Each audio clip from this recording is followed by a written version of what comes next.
কিশোরগঞ্জের পাকুন্দিয়ার মির্জাপুর চেয়ারম্যান বাড়ি ঘাট। ব্রহ্মপুত্র নদে মাছের পোনা অবমুক্ত করেন প্রধানমন্ত্রী তারেক রহমান। আমরা তাদের জন্য নতুন করি সহ পরে উপস্থিত জনতার উদ্দেশ্যে দেয়া বক্তব্যে সরকারের লক্ষ্য ও পরিকল্পনার কথা তুলে ধরেন প্রধানমন্ত্রী। বলেন, বাংলাদেশকে একটি কল্যাণমুখী রাষ্ট্র হিসেবে গড়ে তুলতে চায় বিএনপি সরকার। বিএনপির রাজনীতিটাই হচ্ছে এমন একটি রাজনীতি যেই রাজনীতির বাস্তবায়ন করলে পরে দেশের মানুষ উপকৃত হবে, গ্রামের মানুষ উপকৃত হবে।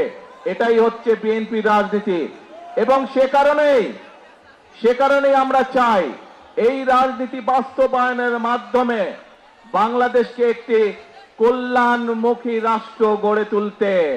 বর্তমানে দেশের মানুষ বিদ্যুৎ সংকটে ভুগছে উল্লেখ করে বিগত সরকারের অব্যবস্থাপনাকে দায়ী করেন তারেক রহমান। সংকট সমাধানে সরকার কাজ করছে জানিয়ে আগামী অধিবেশনে বিদ্যুৎ ও জ্বালানি খাত নিয়ে পরিকল্পনা প্রকাশের ঘোষণাও দেন। আজকে এখানে দাঁড়িয়ে আপনাদের সামনে আমি বলতে চাই, এই আগামী 27 তারিখে আবার জাতীয় সংসদের অধিবেশন শুরু হবে।